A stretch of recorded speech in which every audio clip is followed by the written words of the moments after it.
नमस्कार दोस्तों, आप सबका स्वागत है चावला एजुकेशन पर। मेरा नाम है अशोक चावला और दोस्तों आज हम संस्कृत सेमुसी भाग 2 के शिशु लालनम तृतीय पाठ के बारे में चर्चा करने वाले हैं। विस्तार से इसका अनुवाद पढ़ने वाले हैं। शिशु लालनम के बारे में बताया गया, शिशु का लालन यानी शिशु से प्रेम के बारे में इसमें बताया गया है। इसमें भगवान श्री राम के अपने पुत्रों के प्रति लव और कुश के प्रति असीम प्रेम को दिखाया गया है। चलिए पाठ को स्टार्ट करते हैं। शब्द से आप इसका अनुवाद देखेंगे तो सबसे पहले देखिए, प्रस्तुत पाठ है कुंदमाला इति नाम्नो दिंगनाग विरचितस्य संस्कृतस्य प्रसिद्ध नाटक ग्रंथस्य पंचम अंकात् संपादनम कृत्वा संकलितो अस्ति। कि ये जो प्रस्तुत पाठ है ये कुंदमाला इति नाम से दिंगनाग द्वारा विरचित, कि दिंगनाग है ना उसके द्वारा रचित संस्कृत का प्रसिद्ध नाटक ग्रंथ है। उसके पंचम अंक से संपादित करके इसमें संकलित किया गया है। अत्र नाटकांशे राम स्वपुत्रौ लवकुशौ सिंहासनम आरोहयितुम इच्छन्ति। कि इसमें बताया गया कि अत्र नाटांशे, इस नाटक के अंश में राम के स्वपुत्रों अपने पुत्रों लव और कुश के सिंहासन पर आरोहण यानी चढ़ने पर इच्छा बताई गई है। किंतु उभावपि सविनयतम निवार्यत, लेकिन वे दोनों, उभा क्या मतलब होता है दोनों, सविनय सविनय के साथ तम निवार्यत इस बात का निवारण करते हैं। सिंहासन आरूढ़ राम उभयौ रूप लावण्यम दृष्ट्वा मुग्धम सन स्वक्रोडे गृहति। इसमें सिंहासन पर चढ़ने के बाद राम उभयौ यानी दोनों के रूप लावण्यम दृष्ट्वा रूप की सौंदर्य को देखकर मुग्ध हो गए हैं और स्वक्रोडे गृहति। इस प्रकार बताया गया है कि जो श्री राम जी है वो उन दोनों के सिंहासन पर चढ़ने के बाद उनके रूप के लावण्य को देखकर वहाँ पर रूप के लावण्य को देखकर मुग्ध हो गए। पाठे अस्मिन् शिशु वात्सल्यस्य मनोहार वर्णनम विद्यते। कि इसमें शिशु के वात्सल्य से संबंधित मनोहारी वर्णन देखने को मिलता है। चलिए अब स्टार्ट करते हैं पाठ की। देखिए पाठ यहाँ से प्रारंभ होता है।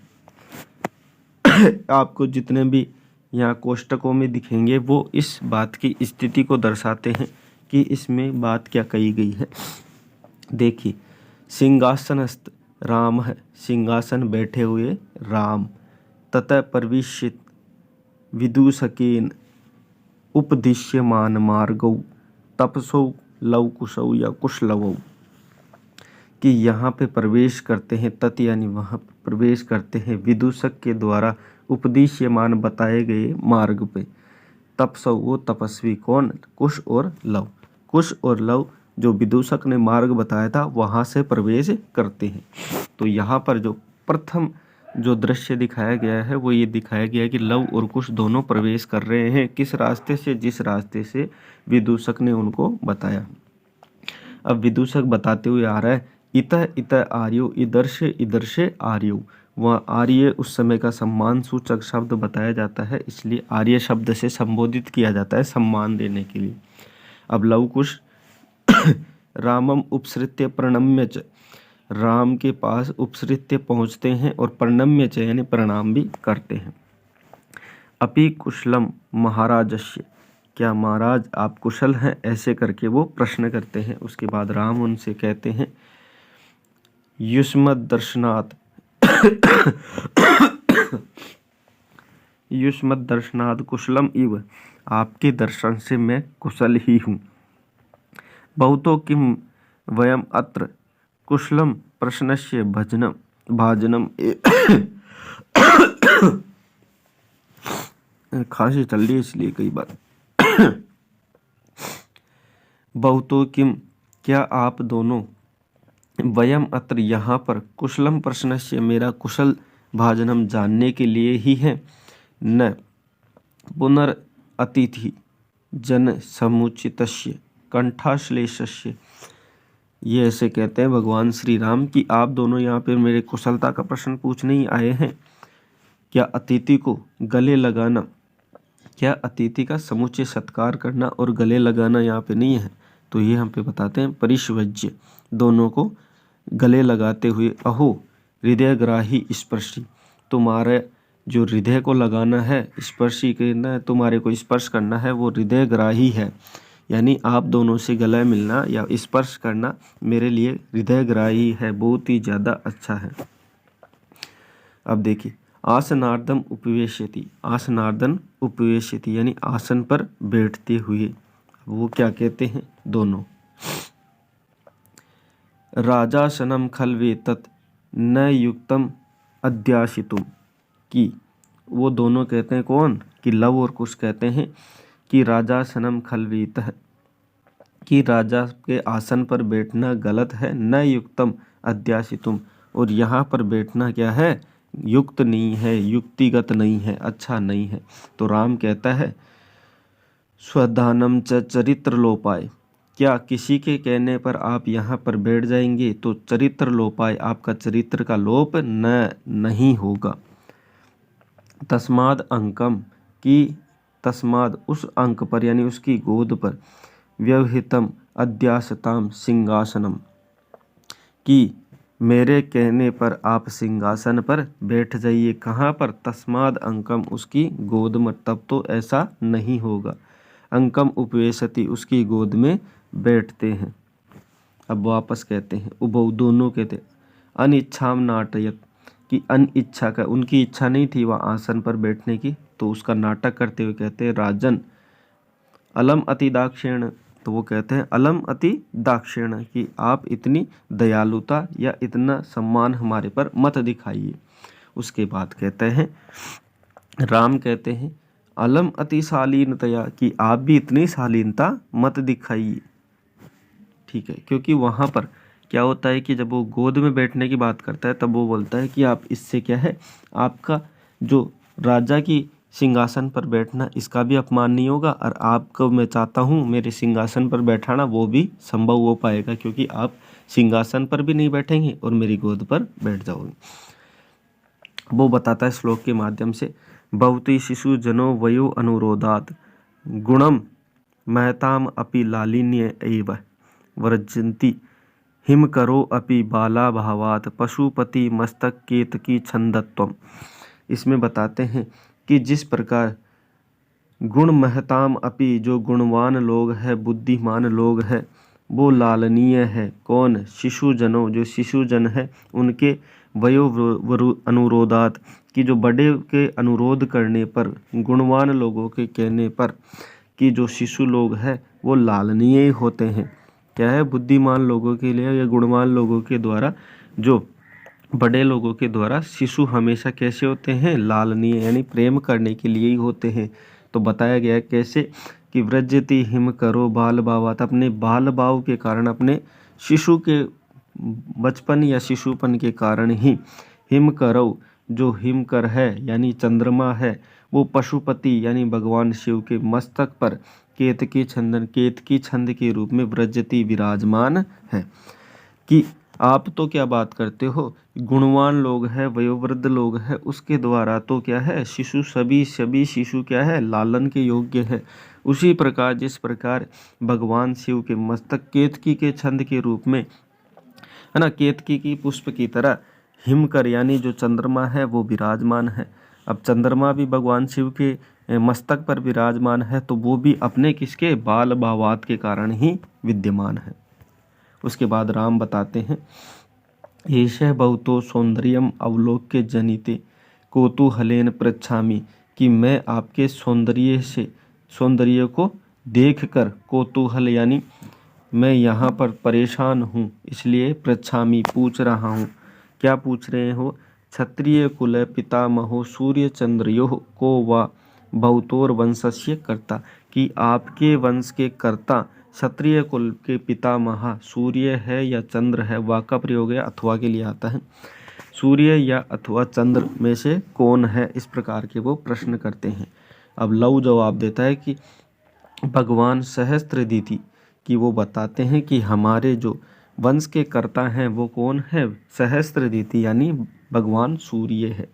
उसके बाद राम प्रश्न करते हैं कि कथम अस्माद सम्मान अभिजनौ समृतो, कि किस प्रकार आपके और मेरे समान रूप से समृतो हैं, यानी जो भगवान सूर्य हैं वो आपके दोनों के ही कैसे समान कर्ता या वंश के कर्ता कैसे रहे हैं? तो विदूषक है वो प्रश्न करता है किम द्वयोरो अपि एव प्रतिवचनम, कि क्या तुम दोनों का ही वचन है जो एक समान है? क्या दोनों का वचन एक समान है? वो ये पूछना चाहते हैं कि आप दोनों अलग अलग हैं या एक समान हैं। तो लव इसमें जवाब देता है भ्रातार आवाम सोदरियों, कि हम दोनों क्या हैं?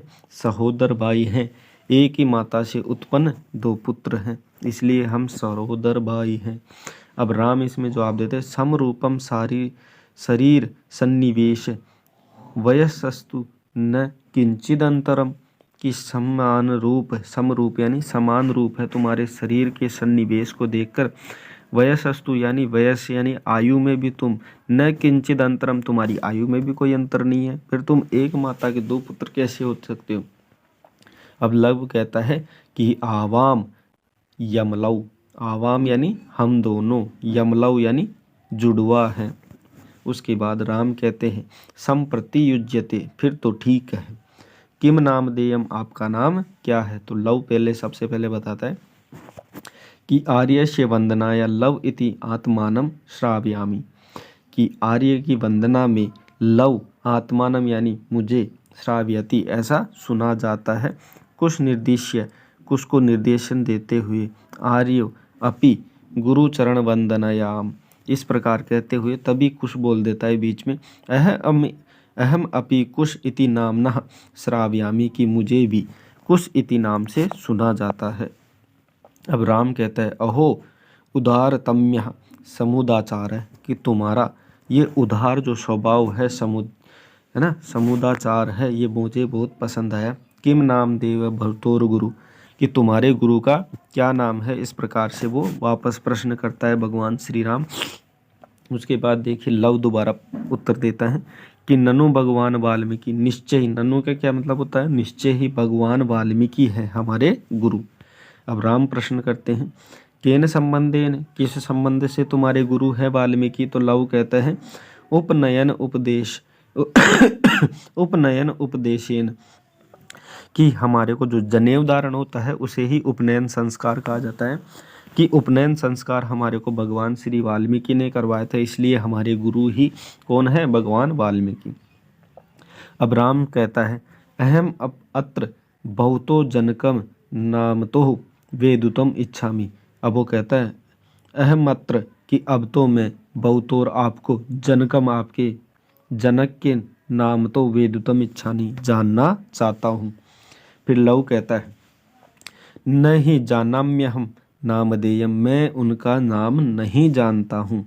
न कश्चिद अस्मिन तपोवने तस्य नाम व्यवहरति, कि न ही कोई भी तपोवने, तपोवन में, तस्य उसका नाम व्यवहरति नहीं लिया जाता है यानी उनका नाम हमारे तपोवन में भी नहीं लिया जाता और मैं भी नहीं जानता हूँ। राम कहता है अहो महात्म है, अहो महात्म, ये तो बहुत ही आश्चर्य की बात है, आपको आपके जनक का नाम नहीं पता। तो कुछ कहता है जानाम्य अहम तस्य नाम देयम, कि मैं जानता हूँ तस्य नाम, उसका नाम। अब राम कहता है कथ्यताम, कहो क्या नाम जानते हो? अब कुछ कहता है निर्क्रोशो, निर्नुक्रोशो नाम है, कि उसका नाम क्या है? निर्नुक्रोशो यानी निर्दयी, कि निर्दयी उनका नाम है। तो राम कहता है वयस्य अपूर्वम खलु नामधेयम, अरे वयस्य अपूर्व नाम, ये तो बड़ा अपूर्व यानी अनोखा नाम है ना। आश्चर्य होता है भगवान श्री राम को, ये तो निर्दयी कैसे अनोखा नाम? तो विदूषक है विचिंत्य यानी थोड़ा सोचते हुए, एव तावत पृच्छामि, सोचते हुए पूछता है और कहता है निर्नुक्रोश इति क एव भ्रणति, क्या निर्दयी ऐसा नाम कहा जाता है? किसके द्वारा कहा जाता है? क किसके द्वारा कहा जाता है? तो कुश कहता है अम्बा, अम्बा यानी माता के द्वारा कहा जाता है। अब विदूषक कहता है किम कुपिता एव बनती, क्या क्रोधित होकर वो ऐसा बोलती है? उतः प्रकृतिस्ता, यानी क्या प्रकृति से या स्वभाव से ही ऐसे उनको बोलती है या क्रोधित होती है तब ऐसा बोलती है? कुछ बोलता है यद्य वयोवर बाल भाज जनितम किंचिद अविनयम पश्यति तदा एवं अक्षि अधिक्षिपति निर्नुक्रोशस्य पुत्र माँ चापलम इति। अब वो कहता है जब हम अपने बाल भाव के कारण जब कोई अविनय करते हैं, पश्यति यानी कोई अविनय देखती है, कोई गलत कार्य हम करते हैं, तब एव अधिक्षिप्ति हमारे को डांटती है, निर्नुक्रोशस्य निर्दयी के पुत्रों ऐसा कहते हुए डांटती है और कहती है माँ चापलम इति की चपलता मत करो, ऐसे कहते हुए हमारे को डांटती है हमारी माता। अब विदूषक इसमें वापस से पूछता है, अब क्या पूछ रहा है ये देखिए। अब कहता है एतियोर यदि पितुर निर्नुक्रोश इति नाम देह्यम एतियोर जन्नी तेनावमानितः निर्वासिता एव एतेन वचनेन द्वारको निर्बध्स्यति। एतियोर यदि कि इस प्रकार यदि पिता को निर्दयी इति नाम देयम, निर्दयी इति नाम से पुकारा जाता है, तो एतियोर जननी इनकी माता तेनावमानिता या तो उसके द्वारा अपमानित की गई है या फिर निर्वासिता या फिर निकाली गई है। इस प्रकार के वचनों को सुनकर इनके द्वारा निर्बध्स्यति ऐसा कहा जाता है कि सीता के द्वारा अगर अपने ही पति को निर्नुक्रोश यानी निर्दयी कही जाती है तो या तो इसकी जो माता है सीता, उसको इसके पति के द्वारा या तो अपमानित किया गया है या फिर इसको निकाला गया है, तब ही ये अपने पति को क्या है निर्दयी कहती है। अब राम बोलता है स्वगंतम, अपने ही मनी मन बोलता है दिक माम एव भूतम, कि मुझे धिक्कार है मुझ पर, सा तपस्विनी मत कृतेन अपराधेन स्वाम अपत्यमेव मन्यु गर्भैर्रक्षै निर्बध्स्यति। अब वो कहता है कौन? भगवान श्री राम अपनी मनी मन सोचता है कि सा तपस्विनी, वो जो तपस्विनी है कौन? सीता, मत कृतेन मेरे द्वारा किए गए अपराध के कारण, स्वपत्यमेव अपने पुत्रों को, निर्बक्षे गर्भई इस प्रकार के शब्दों से निर्बध्य यानी बच्चों को पुकारती है कि जो वो सीता है वो मुझ पर धिक्कार है, वो जो तपस्वी है मुझे पता है वो मत करते मेरे द्वारा किए गए अपराधों के कारण ही अपने पुत्रों को ये कहकर पुकारती है इतने गलत शब्दों को, जैसे कि निर्दयी के पुत्रों, इस प्रकार के गलत शब्दों को कहकर वो पुकारती है। स्वापश्य पुष्प अवलोकयति, वो अपने जो नमहा के हैं उससे देखता है और राम कहता है अति दीर्घा प्रवासो अयम दारुणश्च, कि बहुत लंबे समय से प्रवास किए हुए वन में दारुणश्च दरिद्रता के रूप में विद्यमान है। यानी जो अति दीर्घ यानी लंबे समय से जो प्रवास किया हुआ है आपने वन में वो दारुणश्च यानी जो दारुण है, बहुत ही ज़्यादा दयनीय है। विदूषम अवलोक्य जनांतिकम, विदूषक को देखकर जनांतिकम यानी इशारे से या फिर ओठ से बुलाता है। कौतूहलेन अविष्टो मातरम अनियोर नामतो वेदुतम इच्छामि। अब वो विदूषक को, भगवान श्री राम है जो विदूषक को जनांतिकम यानी इशारे से या फिर ओठ से इधर बुलाता है, कहता है उसको थोड़ा कौतूहल होता है, थोड़ी है ना परेशानी सी होती है। उसके बाद वो क्या वो बोलता है कि मैं इसकी माता का नाम जानना चाहता हूँ। न युक्तम च स्त्री गंतव्यम योक्तुम विशेषतः तपोवने, वो कहता है कि ये ऐसा युक्त नहीं है क्या कि स्त्री के बारे में मैं जानना चाहूँ जब विशेषतः वह तपोवन में रहती हो। तत्र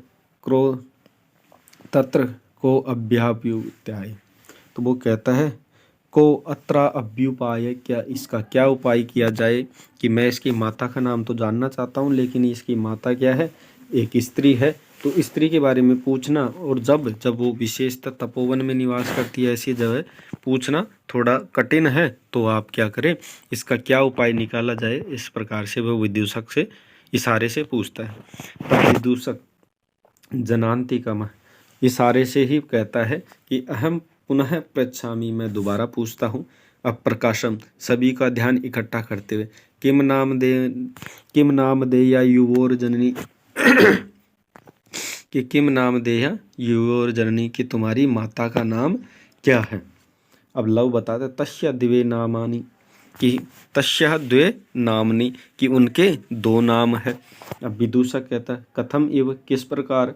फिर लव कहता है तपोवनवासिन देवी इति नामना व्यवहरन्ति, कि तपोवन में तो क्या है, उनको देवी इस नाम से पुकारा जाता है, लेकिन जो कहते हैं कि भगवान वाल्मीकि वधूर इति, कि भगवान वाल्मीकि उनको वधु के नाम से कहते हैं, कि तपोवनवासी तो क्या कहते हैं उनको देवी, और भगवान वाल्मीकि क्या कहते हैं उनको वधु। उसके बाद राम है, वो कहता है अपि च इतस्तावत वयस्य। अब वो कहते हैं कि अपि च और भी, इतस्तावत वयस्य, क्या और भी उनको किसी नाम से पुकारा जाता है। मुहूर्त मात्रम, एकदम सभी मुहूर्त के रूप में शांत रहते हुए ऐसा सुनते हैं। अब विदूषक उपसृत्य यानी पास में आता है, आज्ञा पयतु भवान, की आप आज्ञा दीजिए भवान, यानी आप आज्ञा दीजिए। फिर राम कहता है अपि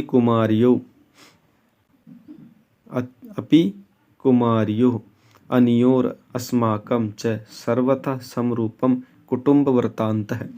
अब वो उपसृत्य यानी भगवान श्री राम है, विदूषक को पास में बुलाकर ऐसे कहता है कि अपि कुमार्यो, इन दोनों जो कुमार है, दोनों आर्य हैं लवकुश, इनका अस्माकम हमारा, च सर्वथा समरूपम सभी समान है, क्या कुटुंब वृत्तांत, परिवार का वृत्तांत एक समान है दोनों का, ऐसा वो विदूषक से कहता है। फिर नेपथ्य यानी पर्दे के पीछे से आवाज आती है, इयति वेला संजात रामायण गानस्य नियोग किमर्थम न विद्यते।